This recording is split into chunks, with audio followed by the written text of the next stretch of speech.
Lintik naman oh. Ngayon pa nasiraan. Kung kailan malapit ng gumabi. Kamalas-malasa naman oh, buwisit. Mahal, baka nabigla lang ang sasakyan sa haba ng biyahe natin. Halos 12 oras na rin kasi tayong nasa biyahe. Tapos, 3 beses lang tayong huminto. Nasaan na ba tayo? Sandali lang. Nasa Santa Cruz na pala tayo. Kaso mga 1 hour and a half pa bago tayo makarating sa bahay nila Leslie. Pahingahin na lang muna natin ang makina at magpahinga ka rin. Mas mainit pa yata sa makina ang ulo mo eh. Paanong hindi iinit ang ulo ko? Kanina pa tayo paikot-ikot eh. Ang sabi mo, alam mo ang daan papunta ron. Tapos mali-mali naman ang itinuturo mo. Alam mo na nga nagluloko yung map eh. Sasabayan mo pa. O yan, dito pa tayo nasira ng sasakyan sa gitna ng kawalan. O paano na ngayon yan? Mahal, tinataasan mo na naman ako ng boses. Kumalma ka muna, okay? Paano natin mareresolba yan kung mas nauuna pang maging problema ang ugali mo? Mukhang may signal naman. Tatawagan ko muna si Leslie para makahingi tayo ng tulong. Sorry, pasensya na. Hindi ko lang napigilan eh. Titignan ko lang muna kung ano naging problema. Dito ka lang ha. Habang nasa labas si Dante, pinagtsatsaga ni Margaret ang kakarampot na signal na nag-uugnay sa kanila ng kausap niya sa kabilang linya. Pero hindi sila magkaintindihan. Kaya sa halip ay nag-chat na lamang siya sa kaibigan niya. Umaasa na matanggap niya ito para sa agarang tulong. Binuksan pa ni Margaret ang bintana upang langhapin ang sariwang hangin. Nang biglang may sumulpot sa harapan niyang isang gusgusing matandang lalaki. Ah! Dante! Mahal! Bakit? Ano nangyari? Sino ka? Doon ka nga! Lumayo ka rito! Huwag kang sumabay sa init ng ulo ko! Umalis ka rito! Kayo ang umalis rito! Huwag niyo nang tangkain pang manatili sa lugar na ito! Lumayo na kayo! Pinagluloko mo ba ako? Tingin mo ba kung hindi kami nasira, nandito pa kami? Lintik na buhay talaga to oh. Lubayin mo nga kami! Doon ka manggulo! Isarado mo yung bintana mo, mahal. Baka masaktan ka pa ng baliw na ito eh. Aalis ka ba o sisipain kita? Ayaw umalis ng matandang lalaki.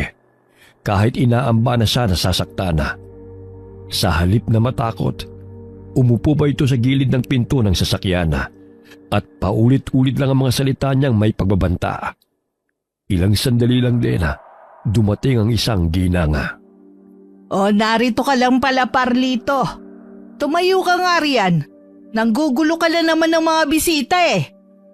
Hindi kami bisita. Nasiraan kami ng sasakyan. Kilala mo ba yung matanda na yan? Kunin mo na nga yan. Baka masaktan ko pa yan eh. Mahal, ganyan ka na naman magsalita. Pagpasensyahan niyo na po ang asawa ko. Mainit din po kasi talaga ang ulo niya. Lalo na ngayong nasiraan kami ng sasakyan. Malapit na gumabi.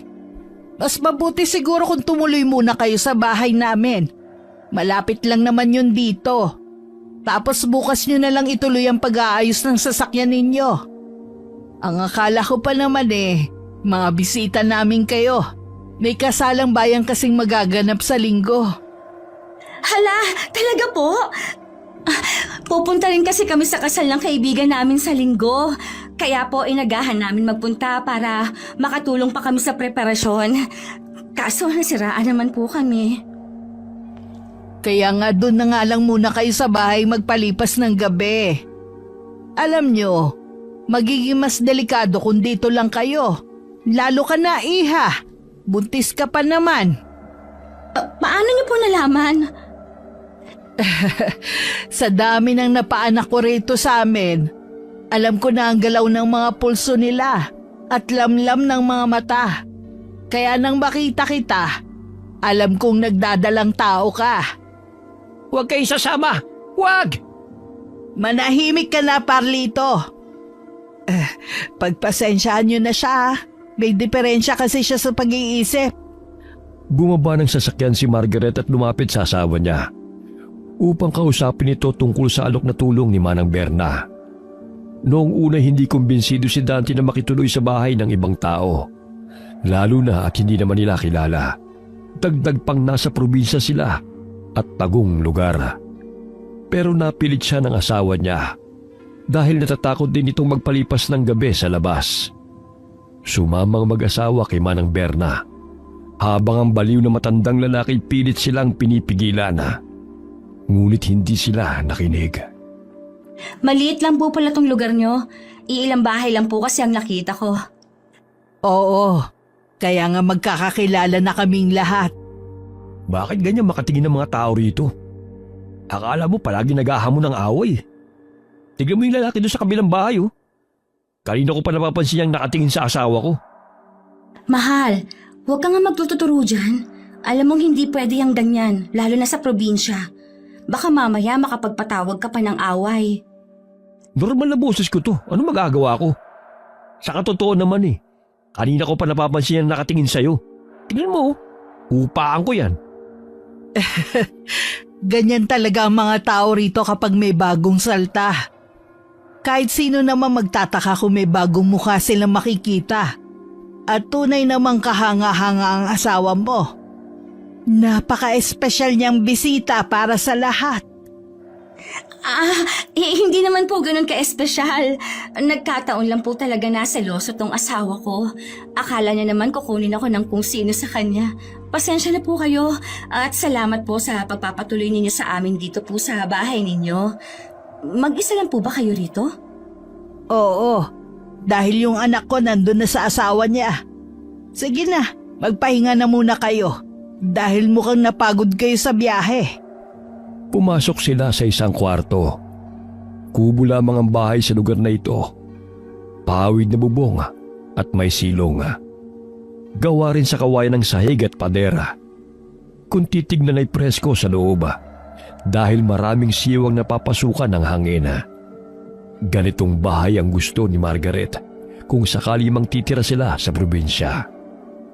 Mahal, bukas kung sakali man na makita o makausap mo ang mga tao rito, huwag mo naman silang awayin ha. Mamaya magkaroon pa ng gulo. Nakakahiya naman sa tumulong sa atin. Alam mo kasi, ganito talaga madalas sa probinsya. Katulad ng sinabi ni Manang Berna na madali naman nilang malaman na bagong muka. Kahit naman sino, di ba? Kung ngayon mo lang naman nakita yung mukha nila, mapapatingin at mapapatitig ka talaga eh. Tapos, halatang taga Maynila tayo. Susubukan ko, pero hindi ko may papangako ha. Alam mo naman ang ugali ko eh. Hindi ko makontrol ang init ng ulo ko. O sige na mahal, matulog ka na. Alam kong pagod kayo ni baby sa biyahe. Good night. Matapos na humalik ni Dante sa noo ng asawa, niyakap niya ito sa kanyang bisig para mas makatulog ito na maayos. Sa kahimbingan ng tulog nila, nagising si Margaret. Noong unay inisip niyang baka naalimpungatan lamang siya dahil nakakarinig siya ng ingay sa silong. Pinakiramdaman pa niya itong maigi. Merong kaluskos at parang may tao sa ilalim. Habang pinapakinggan ni Margaret ang ingay, humihilab naman ang tiyan niya. Ano ba kasi yung ingay na yun? May inaalagaan ba silang hayop dito? Saka bakit ang baho naman? Amoy surot na hindi ko maintindihan. Ano ba yun? Napakabaho. Sandali nga. May butas ba rito na pwedeng masilip ang ilalim? Sinuri niya ang paligid at nakita niya ang kaunting uwang malapit sa kinahihigaan niya. Doon niya sinilip ang pinagmumulan ng ingay. Dahil madilim, wala siyang makita. Kaya ginamit niya ang flashlight ng cellphone niya. Mahal! Mahal! Gumising ka dyan! Bakit? Ano nangyayari? Bakit ka sumisigaw? Anong amoy yun? Nakakasuka? May sa ilalim, sa silong, may aswang! May aswang! Aswang? Anong pinagsasabi mong aswang? Nakita ko siya sa silong. Namumula mga mata niya tapos nakakatakot ang mukha niya. May aswang talaga. Inagaw ni Dante ang flashlight sa asawa niya upang silipin ang silong. Doon ay saktong bumungad sa kanya ang itsura ng aswang. Napaatras siya ng sumugod ito at sandaling naalog ang sahig. Sunod-sunod naman ang pagmumura ni Dante habang inaalalayan na tumayo ang asawa niya. Buisit! Bakit may ganun dito? Mahal, feeling ko nasa taas na siya ng bubong. Ayan, parang may humahalo kaya nagbubukas ng bubong. Ano gagawin natin? Baka mapahamak tayo, lalo na si baby. Hindi ako papayag na masaktan ka niya. Sisiguraduhin ko mapapatay ko siya. Kinuha ni Dante ang baril na nasa bag niya. Itinapat niya yun sa bubong at pinaputok. Napaupo naman ang asawa niya at napatakip ng tenga. Nakiramdam sila sa paligid. Para bang nadaplisan niya ang aswang nang marinig niyang may bumagsak mula sa itaas. Dito ka lang muna sa loob. Huwag kang lalabas ha. Nagtangka pa si Margaret na pigilan ang asawa niya. Pero hindi ito nakinig sa kanya. Hindi na rin niya alam ang gagawin dahil sa pangingilabot ng buo niyang katawan. Alam niyang meron pang nakaabang sa silong. Naririnig niya ang asawa niyang nagmumura sa labas at hinahamon ng aswang na magpakita sa kanya. Ngunit walang lumalabas. Ilang sandali pa, napasigaw si Margaret nang maramdaman niyang may matalim na kukuwang sumagi sa talampakan niya. Sa pagsigaw niyang yon, agad na pumasok sa loob ang asawa niya. Itinuro niya ang silong kung saan sinilip muli ni Dante. Doon niya naabutan ang aswang. Inilalabas nito ang dila niya sa butas. Kaya nang barilin ito ng lalaki, tumagos ang bala sa dila ng aswang. Nagwala ito sa ilalim na naging dahilan upang maalog ang bahay. Ilang sandali pa, pumasok sa kwarto si Manang Berna. Ano nangyayari? Putok ba ng barilan na rinig ko? Ano ba naman tong lugar nyo? Alam mo bang may aswang dito? Mahuli ko lang talaga yan. Pinapangako ko papatayin ko yan. Nako, umaatake na naman pala ang aswang na yan. Siguro dahil alam niyang may buntis dito. Sandali lang, meron ako ritong pangontra sa aswang. 2 beses ko na siyang natamaan. Buhay pa ba yun? Hindi mo basta mapapatay ang aswang. Dahil hindi basta-basta ang kakayahan na meron sila. Hindi lang 1 o 2 bala ang pupuksa sa kanila. O ito, gamitin mo ang itak na to. Itarak mo sa silong para maiwasang bumalik siya dyan. Sinunod ni Dante ang utos ng ginang. Kasabay rin ang sandaling katahimikan sa paligid. Dahil gising na rin si Manang Berna, pinakisuyo muna ni Dante ang asawa niya para may makasama ito. Nais lumabas ni Dante para siguruhing wala na ang aswang. Grabe, ngayon lang ako nakakita ng ganon. Totoo palang may aswang. May mga nilalang talagang hindi natin inaasahan na totoo. Ang bilis namang mabalitaan na may bisita rito. At buntis pa. Pasensya na kung hindi ko kayo nasabihan agad. Hindi ko naman nakalain na may susugod na aswang dito. Ang tapang pala ng asawa mo, no? Hindi man lang siya nakitaan ng takot. Opo, ganyan po talaga siya. Kahit naman saan kami magpunta, walang inaatras ang laban yan. Kaya nga po, madalas siyang napapaaway kasi mainiting sadya ang ulo. Ah, ganun ba? Mukhang mahirap pala. Mahirap po? Ang ibig kong sabihin medyo mahirap palang makasama ang asawa mo. Alam mo na, lapitin sa gulo. Nagtangka na magsalita si Margaret, pero hindi niya ito natuloy matapos na bumalik ang asawa niya sa loob. Pawis na pawis ito at bakas pa rin ang galit sa mukha. Wala na yung aswang. Hindi ko malang naabutan. Sana napatay ko na. Buwisit na yun. Gusto pang biktimahin ang asawa ko. May pangontra naman na kayo rito, kaya hindi na yun babalik. Alam niya rin na matapang ka. Malamang hindi na yung magtatangka pa. Hayaan mo na lang muna. Kung nasugatan mo siya, siguro matagal pa yung maghihilom. Hindi na rin siguro yun mauulit. Talagang hindi na mauulit dahil aalis na rin kami mamaya. Hindi na nagawang makatulog ng mag-asawa dahil sa nangyari. Iniisip kasi ni Dante na baka biglang umatake na naman ang aswang at hindi niya ito maantabayanan. Nang sumapit na ang umaga, bumalik sila sa sasakyan para ayusin yun. Kanina pa tayo nandito. Hindi pa rin natin maayos ang sasakyan. Humingi na lang kaya tayo ng tulong sa kanila. Wala ring signal. Hindi nagsisend ang chat ko kay Leslie. Paano kaya to? Ayoko nang bumalik dun. Hindi ko gusto asta ng mga tao. Baka lalo lang ako mapaaway. Limpik naman, no? Ano ba problema ng sasakyan na to? Gusto ko nang umalis. Wala ba tayong ibang paraan para makalipat ng ibang bayan?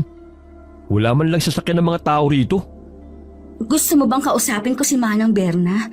Pupunta muna ako doon tapos babalikan na lang kita rito. Pupunta ka mag-isa? Alam mo na nga may nangyari sa'yo kagabi.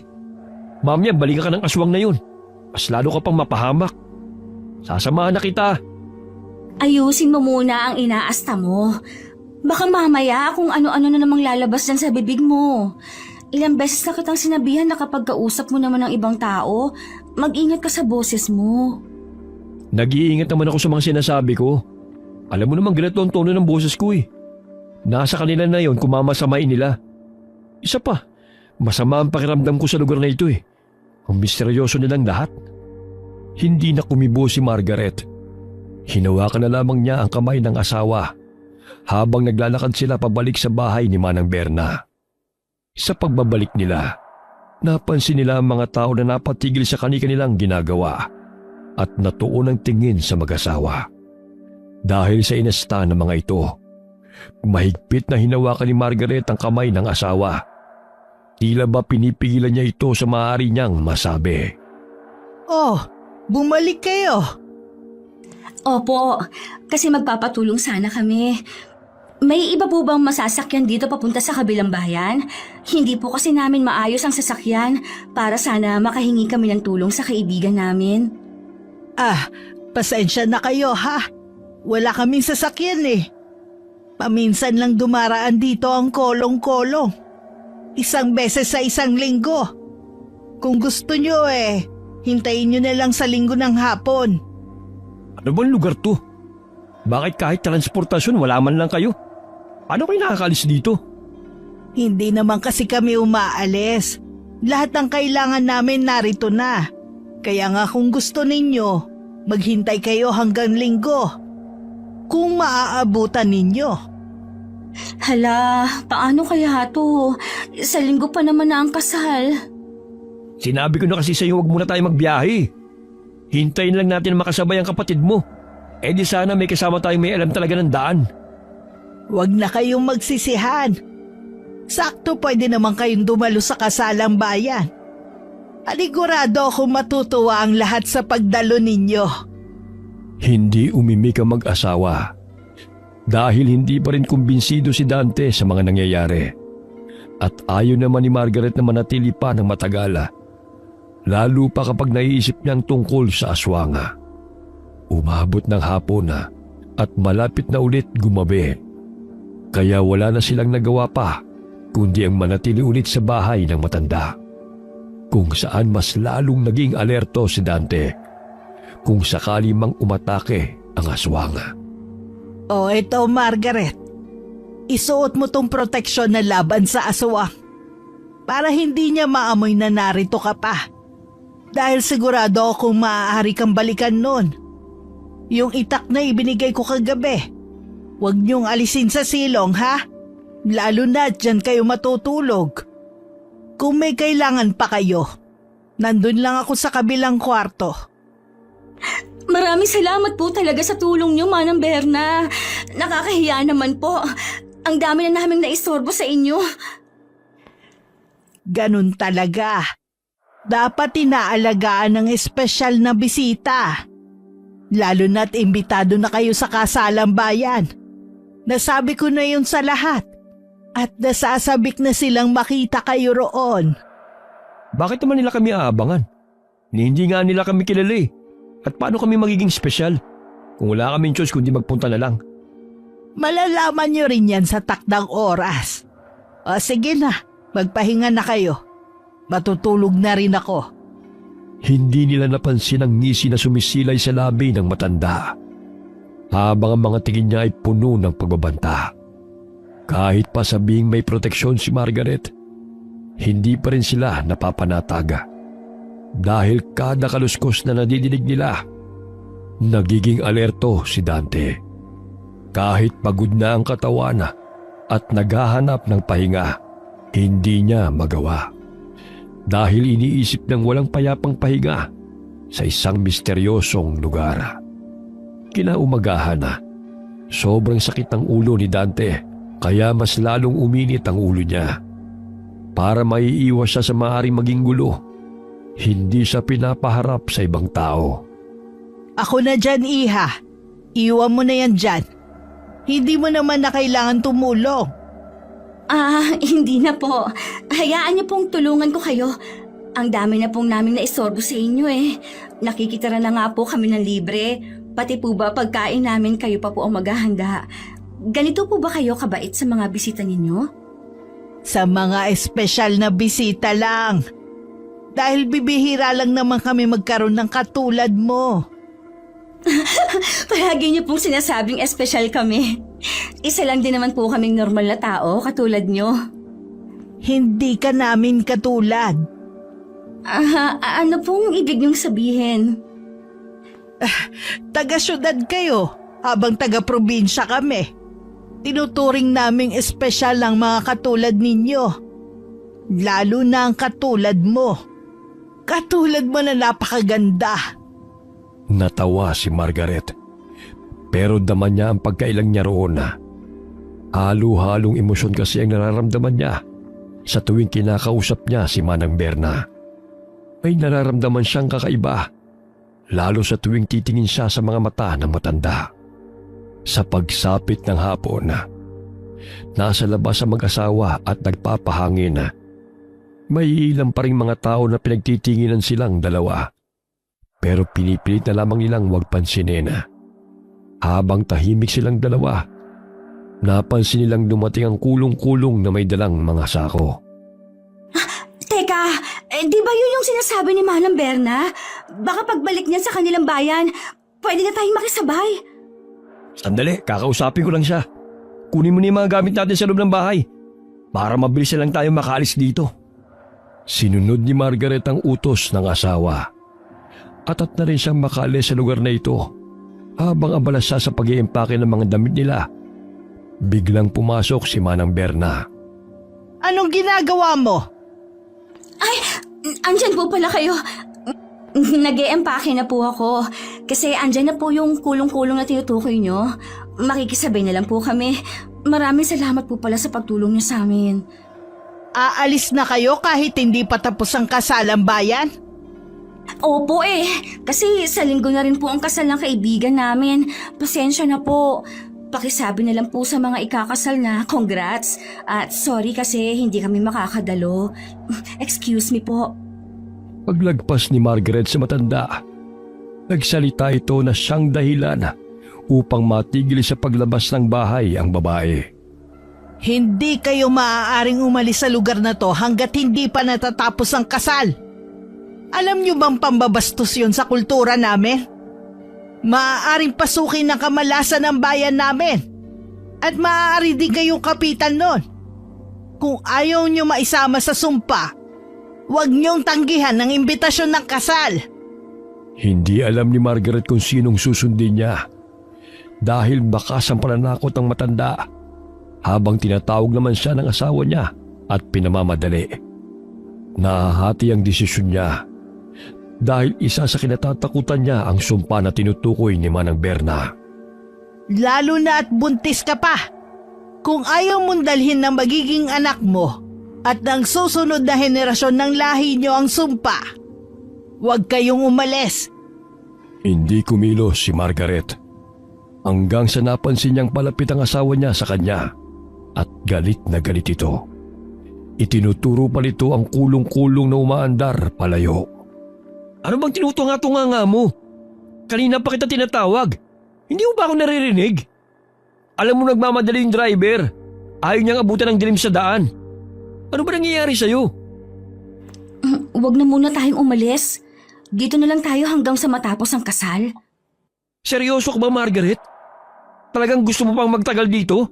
Nakikita mo ba kung gaano ka-weirdo mga tao rito? Ano bang sinabi mo rito sa asawa ko at bigla na namang ayaw umalis? Sinabi ko lang sa kanya ang maaaring mangyari. Nasa inyo pa rin naman ang desisyon. Pero huwag kayong magsisisi sa anumang mangyayari. Matapos itong sabihin ng matanda, ay agad siyang umalis sa harapan ng mag-asawa. Si Dante naman ay inulit ang tanong sa asawa. Doon lamang ikinuwento ni Margaret ang pagbabanta sa kanya ni Manang Berna. Naglakad din ito pabalik sa kwarto. Bakit ba nagpapapaniwala ka sa matandang yun? Anong sumpa? Ang tanda mo na, Margaret, para maniwala ka sa mga ganyan. Wala ka man lang sariling desisyon. Ito mahirap sa iyo eh. Kapag napangunahan ka ng takot, tumitiklop ka kagad. Yun na nga ang chance natin para makalis dito eh. Pinalampas mo pa.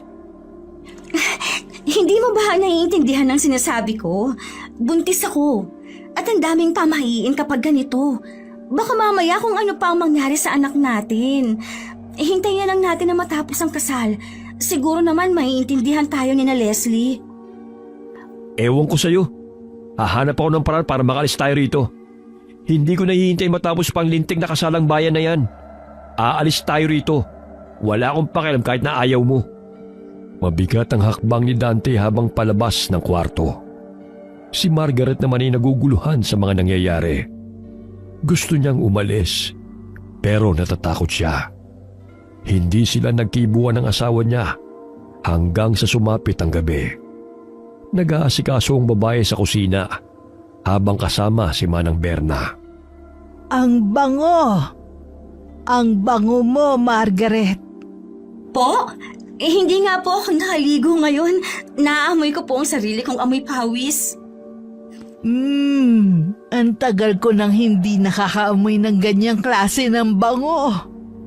Magsasalita pa sana si Margaret nang nabigla siya sa kalampag na narinig niya sa labas. Dahil doon ay naalerto silang dalawa. May mga ikik pa siyang naririnig na para bang paikot-ikot itong lumilipad sa labas ng bahay. Ano po yun? Nandyan na naman sila sa labas. Naghihintay ng pagkakataon na makasunggab. Hindi mo ba sinuot ang proteksyon na ibinigay ko sa'yo? Naiwan ko po sa loob ng kotse kanina. Hindi ko na po yun nabalikan. May aswang sa paligid. Umiikot siya sa silong. At hindi siya nag-iisa. Marami sila. Napasigaw si Margaret matapos na may bumutas ng pawid na bubong. At mula roon ay lumabas ang isang mabalahibong kamay. May matalim din itong kuko. Dahil sa gulat napaupo siya. Pero sa pagkakataon din na yun, ay naramdaman niyang may kumakalkal ng sahig galing sa silong. Ano pong gagawin natin? Huwag ka mag-alala. Akong bahala sa kanila. Lalabanan ko sila. Tawagin mo ang asawa mo. Masyado sila marami. At hindi ko sila kayang labanan lahat. Sinunod ni Margaret ang utos sa kanya ng matanda. Agad siyang tumakbo papunta sa asawa niya. Nagmamadali naman si Dante na inilabas ang baril niya. Magkasama sila ni Manang Berna na nakipaglaban sa mga aswanga. May espesyal na gamit ang matanda na tila ba isa itong latigo. Habang si Dante, ginagamit niya ang baril na kaunti na lamang ang bala. Si Margaret naman ay nanatiling nakatayo sa loob ng bahay. Naririnig nila sa paligid ang ingit ng mga aswang na gutom sa laman. Pero halata namang si Margaret lamang ang punteriya dahil kahit na saan siya tumayo, doon lumalapit ang mga aswang. Nakita pa niya ang isang aswang na pinatay ni Manang Berna. Nakakatakot ang mukha nito dahil para itong isang hayop na tuyot ang balat at may itim na balahibo sa buong katawan. Umaagos ang malagkit na laway at may matatalim ng ngipin. Ubus na ang bala ng baril ko. Marami pa ba sila? Kaunti na lang sila. Nararamdaman ko meron sa silong at may nakaabang sa itaas. Tulong! Ang asawa ko! Agad na napatakbo si Dante palapit sa asawa niya, kung saan nakasabit sa matalim na kuko ang buhok niya. Sumilay sa kanila ang aswang na pilit na itinataas si Margaret. Sa galit ni Dante, inagaw niya ang latigo kay Manang Berna at pinagahampas ang aswang hanggang sa bitawan nito si Margaret. Dinig nila ang hinagpis ng aswang dahil sa bawat pagtama ng latigo sa katawan niya. Nakatakas ang aswang pero hinabol pa yun ni Manang Berna. Walang humpay na umiiyak si Margaret habang yakap siya ng asawa niya. Ilang sandali lang din ay bumabalik na ang matanda. Hindi ko na sila nahabol. Kumusta, Margaret? Nasaktan ka ba? Anong nararamdaman mo?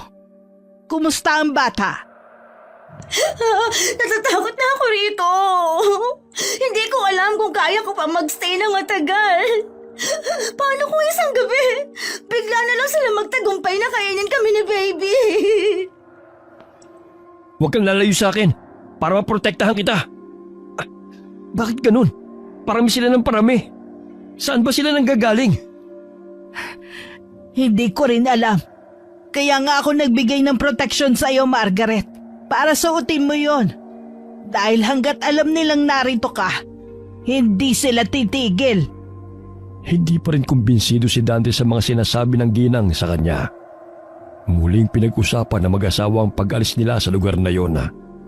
Dahil alam nila kapag nagtagal pa sila, mas lalo nilang binibigyan ng pagkakataon ng mga aswang na lapitan sila. Pilit na inaayos ni Dante ang sasakyan para kapag umandar na ito, agad din silang mabiyahe. Kaligtasan ng asawa niyang buntis ang tanging prioridad ng lalaki. Sa paglipas ng maghapon nasa loob ng sasakyan ng mag-asawa. Ilang beses mo nang sinubukan paandarin ang sasakyan, pero wala pa rin. Pasensya ka na sa naging desisyon ko kahapon, mahal. Hindi ko lang talaga nagustuhan ang sinabi ni Manang Berna. Alam mo namang mabilis ako maniwala sa mga sumpa, di ba? Tapos ngayon, mukhang mas lalo kong pinalala ang sitwasyon natin. Yaan mo na. Wala na rin naman tayo magagawa eh. Basta alam ko maaayos ko ang sasakyan at makakaalis tayo sa lugar na ito. Hindi ako papayag na may masamang mangyari sa inyo ni baby. Maraming salamat, mahal. Lahat talaga ginagawa mo para sa akin, kahit na ikapahamak mo pa ang pagsugod mo sa mga aswang. Para saan pa ang pagiging basagulero ko, hindi ba? Kung nakilala mo kong palaban sa kanto ng kamay nilaan, mas kaya ko makipagpatayan sa mga aswang ng probinsya. Oo na, ikaw na ang gangster. Kahit na papano'y napagaang ni Dante ang kalooban ng asawa niya, hinawakan niya pa ang tiyan ni Margaret upang mas lalo niyang malaman kung ano ang pinaglalaban niya. Sa paglipas ng maghapon hindi na ayos ang sasakyan pero pakiramdam ni Dante, kaunti na lamang at maaayos niya na ito. Kaya niya pa itong paglaanan pa ng kaunting oras. Pero hindi sila maaaring abutan ng gabi sa labas. Lalo na at maaaring makasagupan na naman nila ang aswang. Bumalik sila sa bahay ni Manang Berna, kung saan suot na ni Margaret ang proteksyon. Habang naglalakad sila palapit sa bahay, napansin nila ang matanda na may inilalagay sa bawat gilid ng bahay. Ano po yung ginagawa niyo, Manang? Para dagdag proteksyon nito sa mga aswang. Baka kasi may umatake na naman sa atin mamayang gabi. Nagsabi na rin ako sa mga kapitbahay natin. Kasi nalaman kong hindi lang pala ikaw ang buntis dito. Baka kaya dumarami ang aswang na sumusugod. Oo nga pala, dala mo na ba ang proteksyon mo? Opo, andito po sa akin. Pasensya na po talaga ha. Kasi pati kayo naaabala na sa mga nangyayari sa amin. Hayaan niyo po, kapag nakauwi na kami, sisikapin ko pong maibalik ang kabutihan ninyo sa amin. Huwag ka mag-alala. Hindi mo naman na kailangan ibalik ang kabutihan sa akin. Dahil kusa naman yung bumabalik. Wala bang nagro-ronda rito kapag gabi? Kasi sabi niyo, hindi lang ang asawa kong buntis eh. Pero bakit nung lumabas ako? Dito lang sa bahay nakaikot ang mga aswang. Para kasing may kakaiba eh. Bakit may pagdududa ka ba sa bahay ko? May rumoronda rito kapag gabi. Pero hindi naman nila kayang gawin yun sa buong magdamag. May mga pamilya rin sila at may mga ginagawa tuwing umaga. Angas pala ng mga aswang dito, no? Iisang bahay lang ang tinatambayan. Ano ka ba, mahal? Kung ano-ano na naman ang sinasabi mo. Hindi naman tayo tutulungan ni Manang Berna kung wala talaga siyang intensyon na maging ligtas tayo. Pasensya na kayo kung pakiramdam ninyo hindi ko kayo maprotektahan. Dahil sa katunayan, sa tagal ko na nakatira sa bahay ko, ngayon lang ako sinugod ng aswang. Mag-isa lang kasi ako rito nakatira. Hayaan nyo, inaayos ko naman ang paglalagay ng protection sa buong bahay ko. Pasensya na po talaga kayo sa inaastan ng asawa ko. Napapansin ko nga pong pagod na rin po kayo sa ginagawa nyo eh. Tara na po sa loob. Magpahinga na po tayo. O sige na, pumasok na muna kayo sa loob. May mga kakausapin lang akong kapitbahay. Para makatulong din sila kung sakali mang may sumalakay na mamamaya. Hindi na nagsalita pa si Dante. Tuloy-tuloy siyang pumasok sa loob ng bahay. Si Margaret naman ay nagpasalamat muli sa matanda. Mahal, hindi ka na nga nagpasalamat. Parang pinagbintangan mo pa. Hindi ka man lang ba naaawa kay Manang Berna? Matanda na siya. Tapos ginagawa niya pa ang lahat ng paraan para maprotektahan tayo. Hindi ako kumbinsido sa mga galaw niya at sa mga tao rito. Unang salta natin dito. Alam ko may kakaiba na sa kanilang lahat. Alam ko may kinalaman sila sa mga nangyayari. Hindi lang talaga natin mahuli. Inilibot ni Dante ang mga mata niya sa paligid ng bahay. Gusto niyang makahanap ng ebidensya. Pero masyadong malinis ang lahat. Pinilit naman siya ng kanyang asawa na pakitunguhan si Manang Berna na maayos. Dahil nahihiya na rin siya sa inaasta ng asawa niya. Alam naman ni Margaret na ganoon talaga ang ugali ng asawa niya. Kahit ang pananalita nito ay hirap siyang kontrolin. Pero umaasa siyang kahit na papano'y maging mas mahinahon pa itong magsalita. Nang gabing yun, hindi natulog si Dante. Nag-aabang siya ng pag-atake ng aswang at para mabantayan niya rin ang asawa niya. Ngunit natapos ang magdamag, nakalmado ang lahat. Kinabukasan. Mahal, tara, samahan mo ako sa labas. Tingnan natin yung ginagawa nilang pag-aayos para sa kasalang bayan. Wag na! Makikihalubilo ka pa sa mga tao rito. Hindi naman natin sila kilala. Hintayin mo matapos ako rito sa pag-aayos ng makina.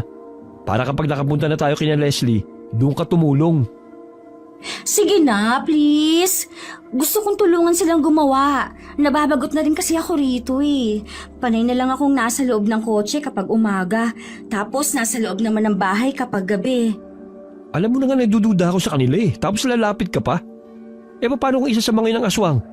Tapos bigla ka na lang punteriyahin doon. Mukhang hindi pa naman sila mapagkakatiwalaan.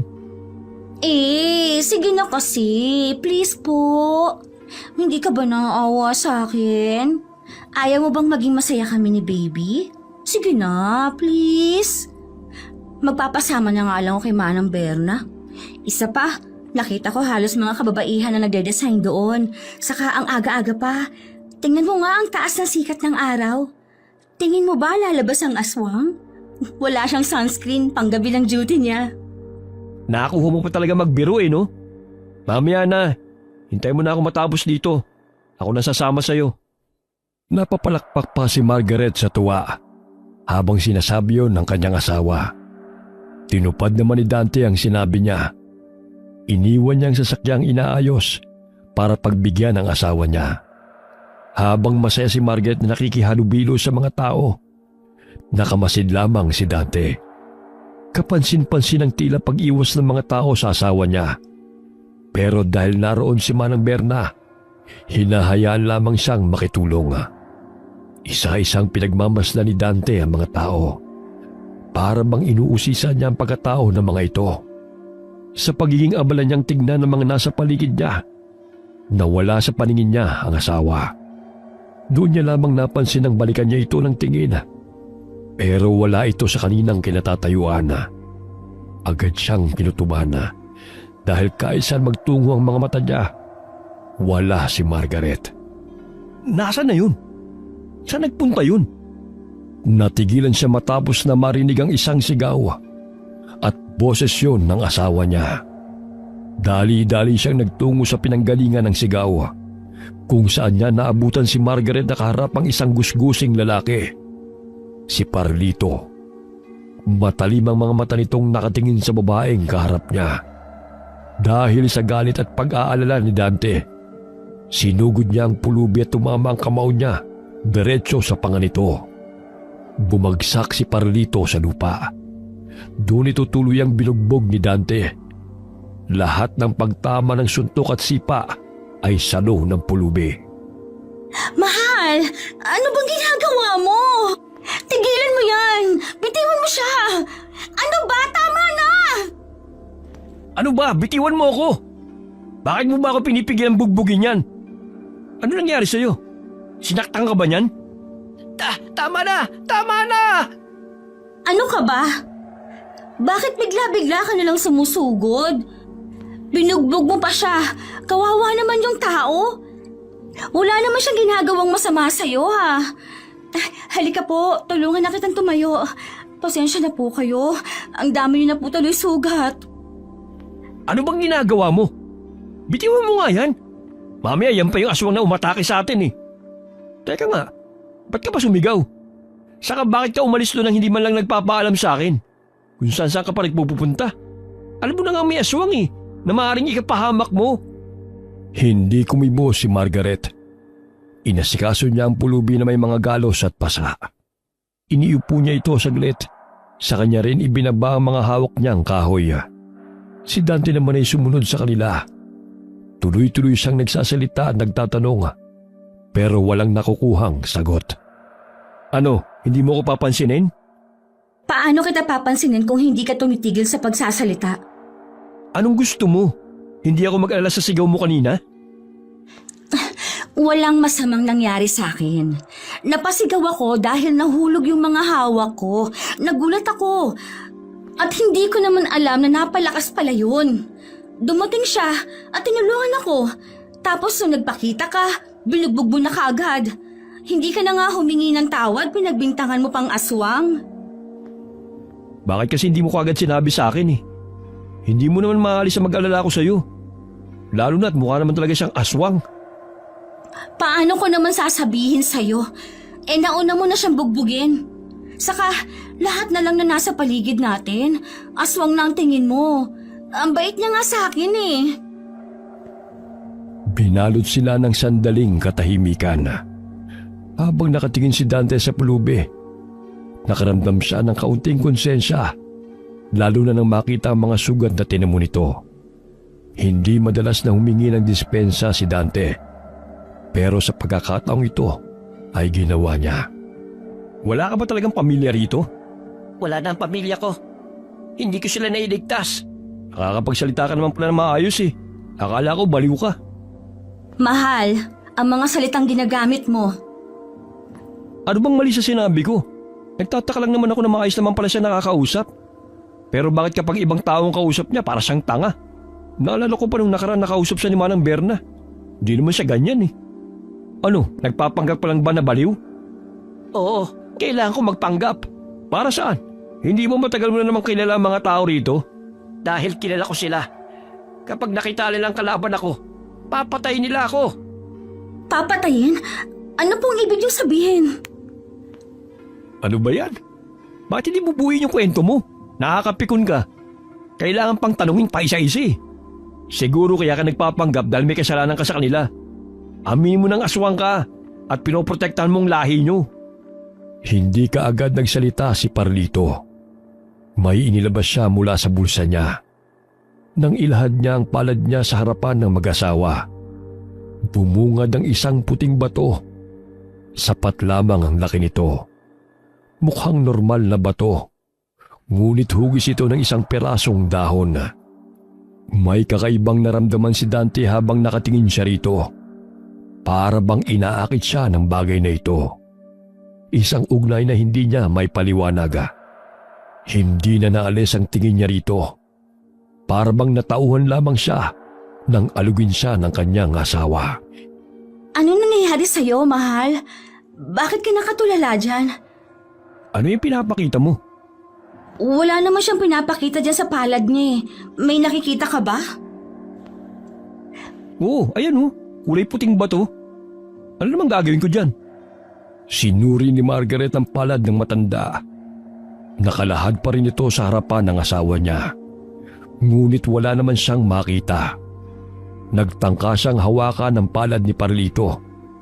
Pero iniwas ng matanda ang kamay niya upang hindi ito mahawakan. Tanggapin mo ang mutya na ito. Ikaw ang pinipili niyang susunod na tagapagmana. Gamitin mo ito bilang gabay mo upang magapi ang lupo ng mga aswang na pumapalibot sa inyo.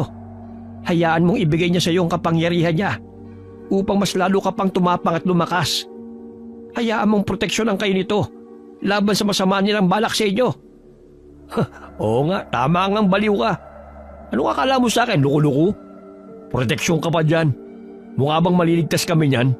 Kung yung baril ko nga naubos na lamang ang bala, hindi pa nakapatay ng aswang. Tapos bibigyan mo ako ng kapirasong bato?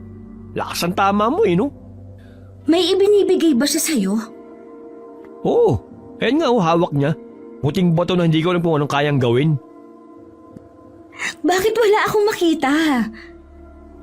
Dahil lang napili lamang na magmana ng mutya, ang tanging makakakita nito. Alam kong ikaw yon, Dante. Tanggapin mo na ang mutya ng ipil-ipil bilang tanda sa pakikisa mong lulupigin ang kasamaang matagal nang bumabalot sa bayang ito. Hindi kumibo si Dante. Nais niyang mainis at tabigin ang kamay ng matanda. Ngunit hindi niya ito magawa. Sa tuwing titingin siya sa binibigay sa kanya nito, pakiramdam niya ay para siyang hinahatak upang tanggapin ang isang bagay na hindi pamilyar sa kanya. May kakaiba itong enerhiyang kaya siyang pasunurin.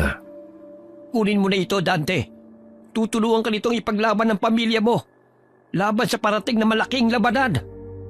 Wala ka ba talagang nakikitang hawak niya, mahal? Wala eh. Malaki bang nakikita mong bato o sobrang liit? Pero wala talaga akong makita. Sure ka bang meron? Maniwala ka lang, Dante. Ang kakayahan ng mutyang nag-iisa mong kakampi. Hindi alam ni Dante kung paano niya nagawang iangat ang sarili niyang kamay upang iabot sa matanda. Isinalin sa palad niya ang mutya ng ipil-ipil. At habang nararamdaman niya ang init sa kanyang palad, tuluyang naglaho ang mutya. Pagtataka naman ang mababaka sa mukha ni Margaret dahil kahit na anong gawin niya ay wala siyang makitang mutya. Huwag kang mag-alala dahil hawak mo na ang mutya. Ang gabay niya nang sasalba sa inyo. Narito lang din ako handang tumulong. Hindi mo ba ako tinatarantado? Ba't hindi nakikita ng asawa ko? Pero ako nakikita ko. Nasabi ko na kung bakit. Paniwalaan mo na lamang yon. Sa darating na kasalang bayan, doon na bubungad sa iyo ang katotohanan patungkol sa mga taong nakapalibot sa inyo. Huwag kang papalinlan sa mga bagay na nakikita lamang ng mga mata mo. Dahil hindi lamang kayo ang nabiktima nila. Marami na bago kayo. Ngunit sana, kayo na rin ang huli. Alam kong hindi kayo pababayaan ng mutya ng ipil-ipil. Dahil hindi kanya pipiliin kung hindi ka karapat-dapat. Kahit pa man gulong-gulo ang utak ni Dante, tinanggap niya ang mga sinabi ng baliw. Noong una hindi niya maikaila sa sarili niya na baka nababaliw na rin siya. Pero alam ng katawan niya ang bagong enerhiyang pumasok sa kanya. Simula nang mahawakan niya ang mutya. Kinagabihan na, hindi makatulog si Dante dahil sa kakaisip kung ano ba ang mga babalang binitiwan ni Parlito. Nagbabantay rin siya ng kanyang asawa. Alam mo, mahal, kanina ko pa iniisip yung usapan ninyo ni Mang Parlito. Gising ka pa pala. Akala ko naman mahimbing na ang tulog mo. Anong oras na Matulog ka na. Talagang tumayo ka pa humiga ka na nga rito. Hindi ako makatulog. Kasi nga, nababother ako sa ibinigay niya sa'yo. Mutya yun, di ba? Alam mo ba, sa lugar namin noon, madalas nilang pinag-uusapan ng tungkol sa mga mutya. Ang sabi nila, madalas daw napamana yon or kusang napupulot. Dati raw kasi ang lolo ko, meron siyang mutya. Kaso hindi namin alam kung kanino niya ipinamana yon bago siya namatay. May mga abilidad daw kasing kayang ibigay ang mutya. Katulad na lang ng liksi, lakas, at kaya rin itong gawing armas ang mga bagay na nahahawakan nila. Totoo ba talaga na may nakita kang bato sa mga palad ni Manong Parlito kanina? Meron nga. Pero wala naman sa akin yun. Magpahinga ka na nga. Ang sabi mo sa akin kanina, inaantok ka na. Sure ka ba? So, ibig sabihin ikaw ang gusto ng mutya. Magkakaroon ka na ng kapangyarihan yan. Baka siguro walang aswang dito ngayon dahil nararamdaman nila ang presensya ng mutya na hawak mo. Psst, kung ano-ano na naman yung pinagsasabi mo. Masyado kasi kayo nagpapapaniwala sa mga kapangyarihan na yan eh. Magpahinga ka na sabi. Tignan mo, subukan mo na magreklamo bukas na inaantok ka na naman. Hindi tayo lalabas ng bahay na ito hanggang sa linggo. Umiga ka na nga rito. Wala nang nagawa pa si Margaret. Umiga ulit siya sa tabi ng asawa niya.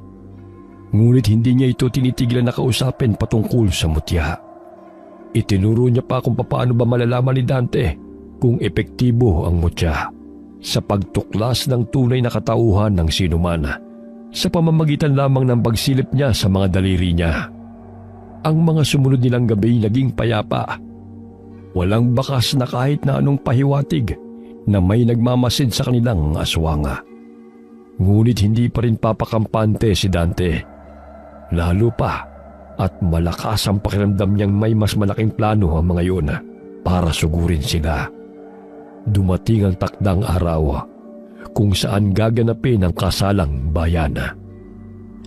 Mahal, ano bang ginagawa mo dyan? Nakatulala ka na naman. Anong oras na, hindi ka pa rin nag-aayos? Baka mamaya niyan tawagin na tayo ni Manang Berna dahil magsisimula na ang kasal. Sino magkakasal sa kanila?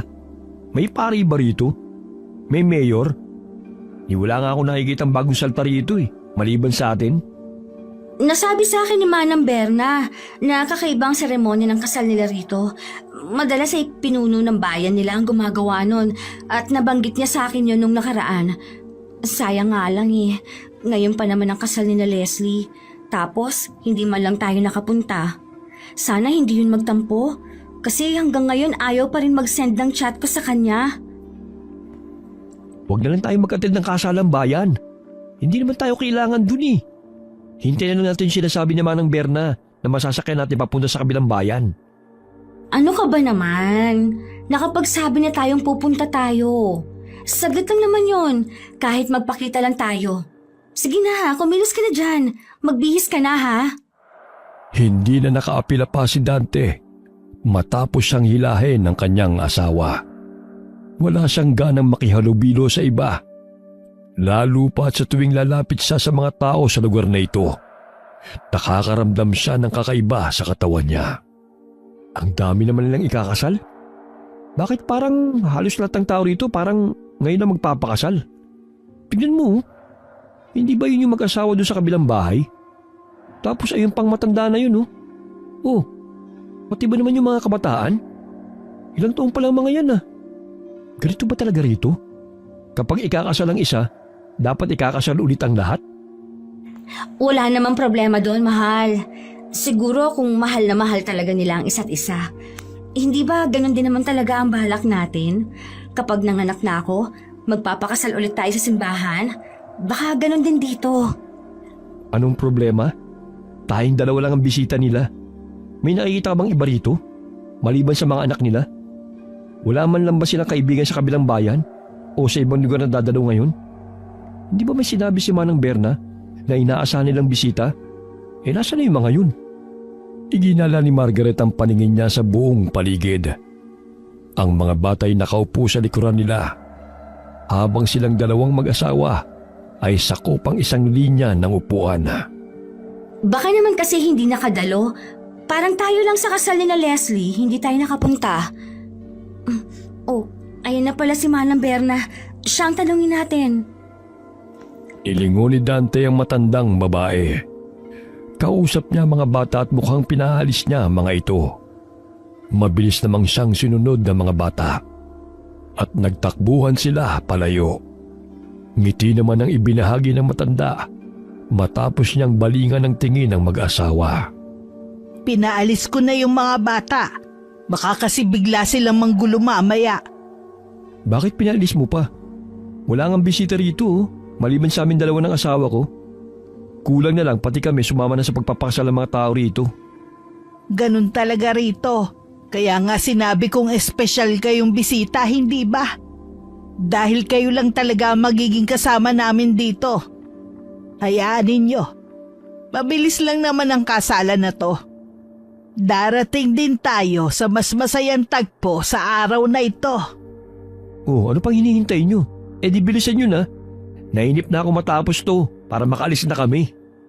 Tinapik pa ng kanyang misis si Dante para sawayin ito sa naging asta niya. Humingi rin siya ng paumanhin. Ngumiti lamang si Manang Berna bilang tugon at sinabing sinisiguro niyang magiging masaya ang mag-asawa mamaya kapag natapos na ang seremonya ng kasalan. Katulad ng sinabi ng matanda, sinimulan na nilang pag-isahing dibdib ang mga nagmamahalan at si Manang Berna ang nagkasal sa kanila bilang siya ang nagsisilbing pinuno ng bayan nila. Tapos na ang kasalang bayan. Pupunta na tayo sa pinakamasayang parte ng araw na ito. Ang dami namang ganap niya Anong oras na? Bakit wala pa yung sinasabi mo maghahatid sa amin sa kabilang bayan? Huwag mong sabihin na aabot na naman kami rito ng gabi. Mahal, hintayin na lang nating dumating.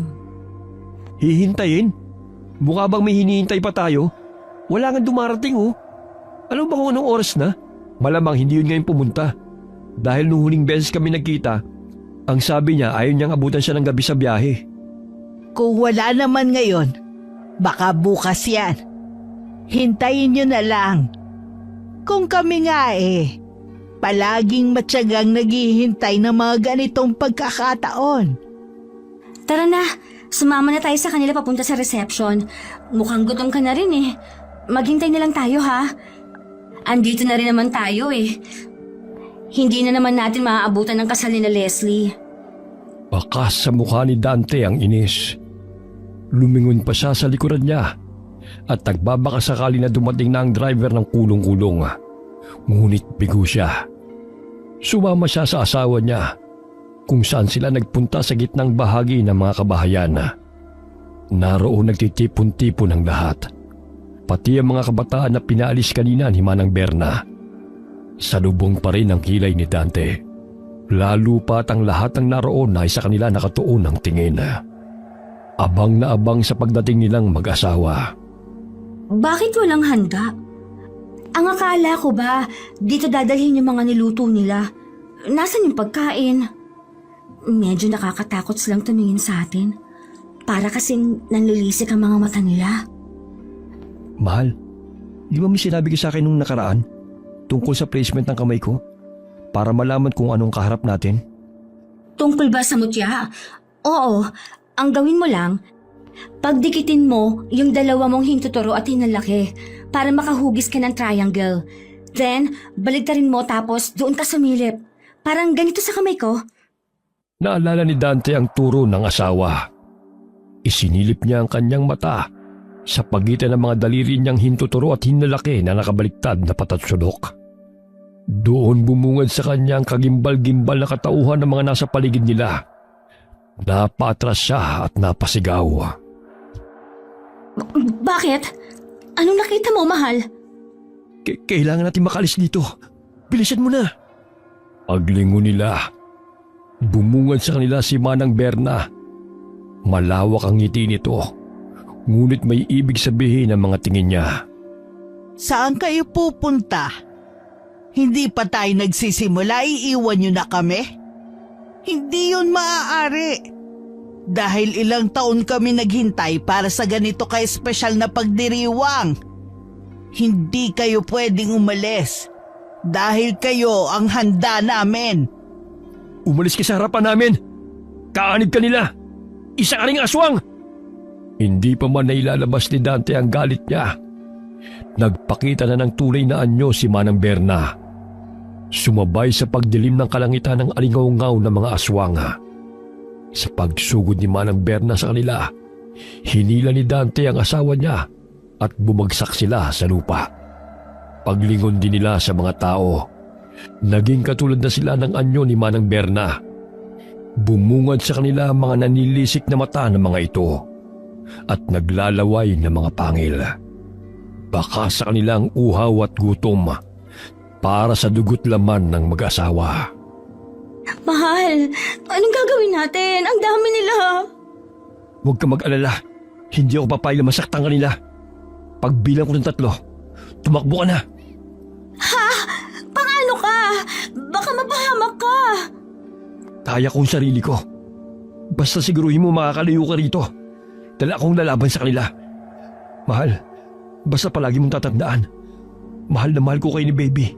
Handa akong gawin ang lahat para lang maging maayos kayo. Ihanda mong sarili mo. 1, 2. Bago pa man umabot sa 3 bilang, sumugod ang mga aswang at napalibutan silang 2. Hindi magawa ni Margaret na makatakbo palayo. Kaya ang ginawa ni Dante, hinawakan niya ng mahigpit ang asawa upang hindi ito malayo sa kanya. Sunod-sunod naman ang naging pagmumura niya dahil masyado silang marami para sa kanya. Hindi niya rin nadala ang baril niya dahil itinago ito ng kanyang asawa. Alam ni Dante na kaya niya sanang magapi ang mga ito, ngunit iniisip niya ang kapakanan ng kanyang asawa. Wala na kayong tatakbuhan. Kaya kung ako sa inyo, ibigay nyo na ang nais namin. Napakabango ng sanggol na nasa sinapupunan mo, Margaret. Hindi ko alam kung kailan ang huling beses kaming nakatanggap ng ganyang regalo. Lintik ka! Sinasabi ko na nga bang may iba kang hangad sa amin ng asawa ko? Nagpapanggap ka pang mabait, samantalang ikaw palang leader ng mga aswang. Kaya duda na ako sa pagtulong mo sa akin nung sinasagupa ko mga aswang. Ayaw mo silang saktan. Mapanlin lang ka. Kailangan kong gawin yun. Dahil kailangan buong asawa mong haharap sa amin. Para sa natatanging kasalan na ito, wala ka na magagawa. Kahit naubusin mo lakas mong kalabanin kami, hindi ka uubra. Matapos itong sabihin ni Manang Berna, ay agad na sumugod ang ibang mga aswang. Maliliksi ang mga ito. Maging ang pagtalo nila ay matataas. Ngunit naging mas alisto si Dante. Dahil nang lumapit sa kanila ang aswang, hinigit niya ito sa leeg at inihagi sa iba pang papalapit sa kanila. Bumakas ang pagtataka sa mukha ni Manang Berna kung paano yun nagawa ng isang normal na tao. Naging sunod-sunod pa ang pagsugod ng mga aswang habang isang kamay lang ni Dante ang gumagalaw at ang isa'y mahigpit na hawak ang asawa. Hindi niya inaasahan na nagiging kasing bilis niya na rin ang mga aswang, ngunit mas malakas siya sa mga ito. Gumagawa siya ng paraan upang mahawi sila sa daraanan nila, upang mapatakbo niya pabalik sa sasakyan ng asawa. Kapag sinabi kong tumakbo ka, bilisan mong pumasok sa sasakyan. Huwag kang lalabas hanggat wala ako. Wala ka na maraming tanong pa. Basta tumakbo ka. Hinigit muli ni Dante ang asawa at dinampot ang isang kahoy. Lumiwanag yun at naging isang matalim na sandata. Sa pagsugod ng isang aswang, itinarak niya ito sa dibdib nito. Takbo! Kasabay ng pagbitaw niya sa asawa niya, ang pagsugod niya sa mga aswang. Napakarami nila dahil kahit na may mga napatay na siya, pakiramdam niya'y hindi nauubos sa mga ito. Pakiramdam niya'y nagiging magaang din siya dahil sa tuwing may lalagpas sa kanya para sundan si Margaret, naaabutan niya ang mga ito. Habang nakikipaglaban siya sa mga aswang, nasusugatan din siya dahil sa mahabang kuko ng mga ito. Ngunit halatang hindi siya ang puntirya ng mga aswang, kundi ang asawa niya. Buisit! Bakit hindi pa sila namamatay lahat? Habang nakikipaglaban si Dante sa sabay-sabay na pagsugod sa kanya ng mga aswang, nawala siya sa focus matapos niyang marinig ang sigaw ng asawa niya. Sa paglingon niya, doon siya napuruhan ng isang aswang. Bumaon ng matalim na kuko nito sa braso niya, dahilan upang mabitawan niya ang sandata, na di kalaunan ay bumalik sa pagiging kahoy. Sa pag-atake sa kanya ng ilan pang mga aswang, tumalsik siya sa isang kubo at bumagsak sa lupa. Ngunit ang tingin niya ay nasa kanyang misis pa rin. Nakaupo sa lupa si Margaret habang gumagapang siya patras. Nasa harapan niya si Manang Berna, habang ilang mga aswang ay gumagapang din palapit sa kanya. Sumisinghot-singhot pa ang mga ito na tila inaamoy ang bata sa sinapupunan ng kanyang asawa. Buisit! Ang sakit ng braso at katawan ko! Hindi pwede to! Kailangan ko gumawa ng paraan para mailigtas ang asawa ko! Pinakiramdaman ni Dante ang katawan niya. Doon niya muling naramdaman ang mutya na nagbigay ng lakas sa kanya. At nang akmang susugurin niya si Manang Berna, umarang sa kanya ang ilang mga aswang. Galit na galit si Dante dahil pakiramdam niya ay nauubos ang oras niya sa pagkipaglaban sa mga aswang. Bigla niyang naalala ang nakaraan niya noong mga panahon na nakikipagbasag ulo pa siya sa kanilang lugar. Ang kaibahan lamang ngayon ay may gabay siya ng mutya upang mas lalo pang tumalas ang kanyang isipan at lumakas ang abilidad. Sinugo ni Dante ang mga aswang. Kahit na nagtutulong-tulong pa ang mga ito, mabilis niya rin itong naihahagis at napapatay. Dumampot ng bato si Dante, at sa paghagis niya nito sa mga aswang na nakaabang sa asawa niya, diretso itong tumama sa kanila. Kasabay din ang pakikipagsagupa niya. Dumating si Parlito. Bit-bit nito ang dalawang kawayan. Inihagis niya ang isa kay Dante. At katulad kanina, nang mahawakan niya ito, ay naging mas matalim pa itong armas. Nakatulong sa kanya itong patayin ng mga aswang na humaharang sa daan. Napapansin din ni Dante ang pagtulong ni Parlito na labanan ng mga nakaabang kay Margaret. Napansin din ni Dante ang pagtulong ni Parlito na labanan ng mga nakaabang kay Margaret. Napansin din ni Dante ang pagtulong ni Parlito na labanan ng mga nakaabang kay Margaret. Ngunit mahina na ito dahil wala na sa kanya ang mutya. Nang si Manang Berna na ang nakaharap ni Parlito.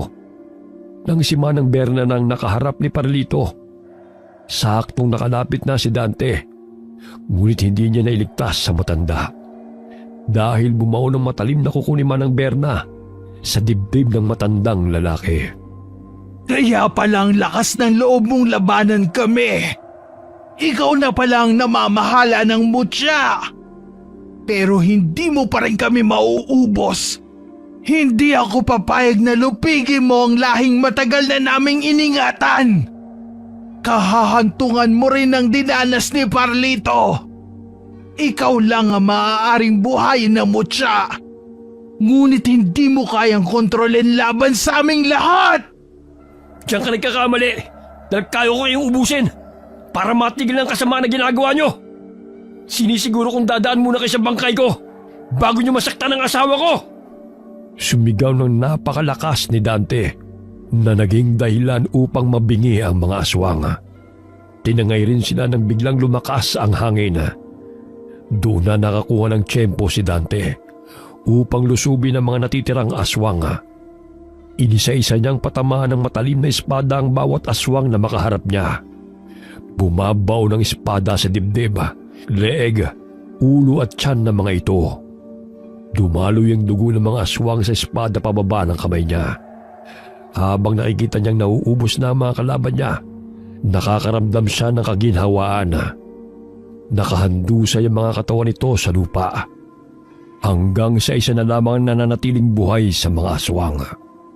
Hindi! Hindi ito maaari! Pinatay mo ang pamilya ko! Inubos mo ang lahi namin! Sinisiguro ko sa iyong pagbabayaran mo tong lahat! Sinabi ko naman sa iyong kaya ko kayong ubusin. Sinabi ko na sa iyong hindi mo gugustuhin magalit ako. Dahil kahit sino pa kayo, handa ko kayong labanan. Huwag lang masaktan ang asawa ko. At ngayon, sa huling pagkakataon, magsasama-sama kayong lahat. Galit na galit si Manang Berna na sumugod kay Dante. Puno siya ng determinasyon na mapatay ang lalaki.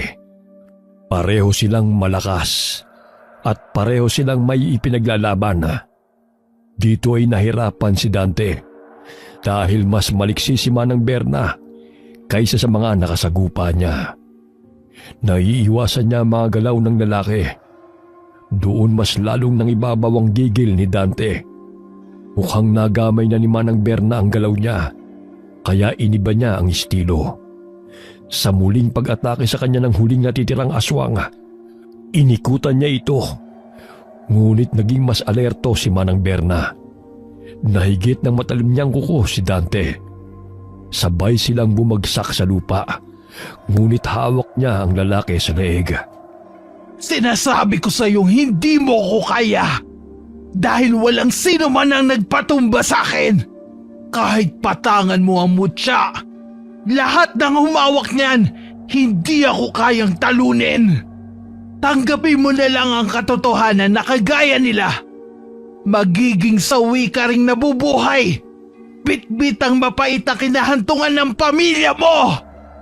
Makukuha ko si Margaret at ang anak ninyo para ipakita sa iyong mali ang kinakalaban mo!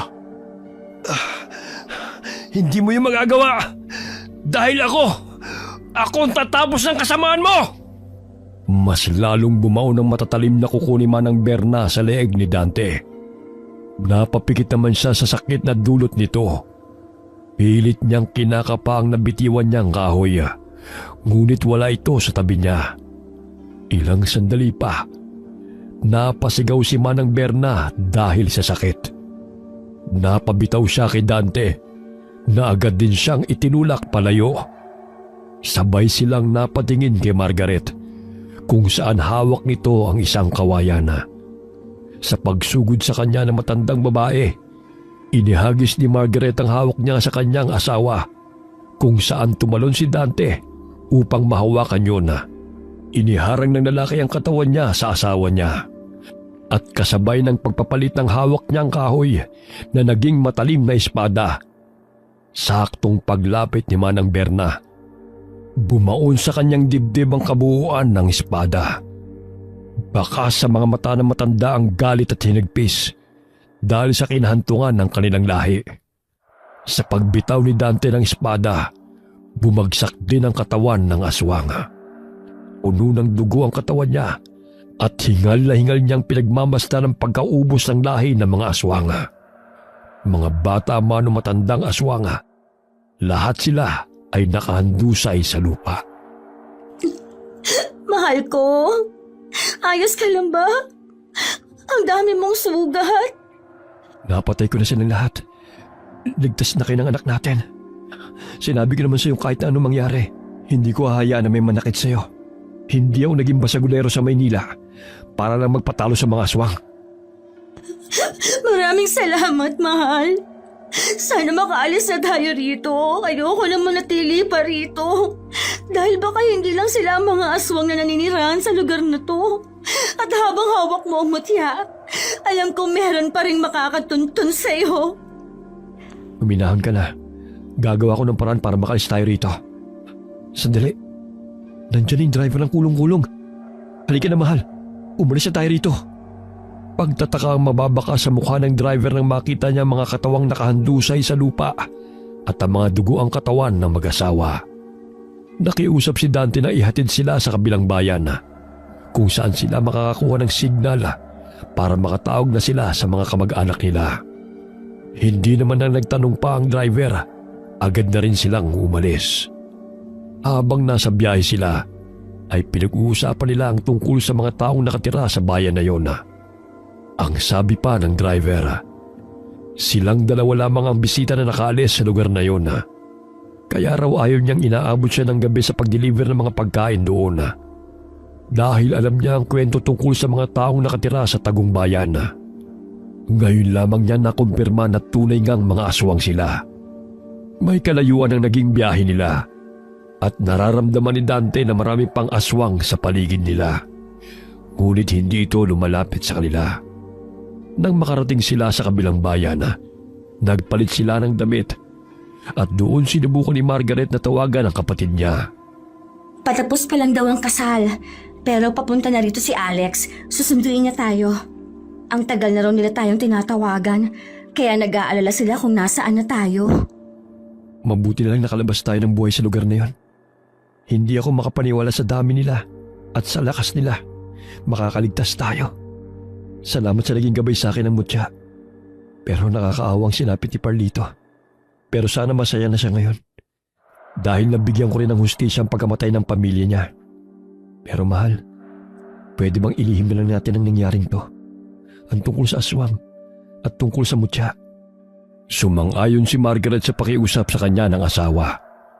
Hindi niya rin naman nais na ibahagi pa sa ibang nangyari sa kanila at ang kapangyarihan na bigay ng mutya. Ang mahalaga sa kanya ay ang nakaalis sila ng buhay at maging maayos pa rin ang kanilang pamilya. Nang dumating ang kapatid ni Margaret, labis ang pag-aalala sa mukha nito. Tinanong kung anong nangyari sa kanila. Ang naging tugon lamang nila ay nasiraan sila ng sasakyan. Kaya natagalan bago sila nakatawag. Wala raw signal doon. At nang tanungin ng bayan na pinaghintuan nila, hindi na sila sumagot. Sa paglipas ng panahon, nanganak na si Margaret. Maayos silang nagsasama ng asawa niya at naging maayos na rin ang ugali ni Dante. Hindi na siya ang dating lalaking padalos-dalos sa emosyon. Habang lumalaki ang kanilang pamilya, tangan pa rin nila ang kwentong puno ng misteryo at lihim ng mag-asawang minsang naging imbitado sa kasalang bayan. Wakas.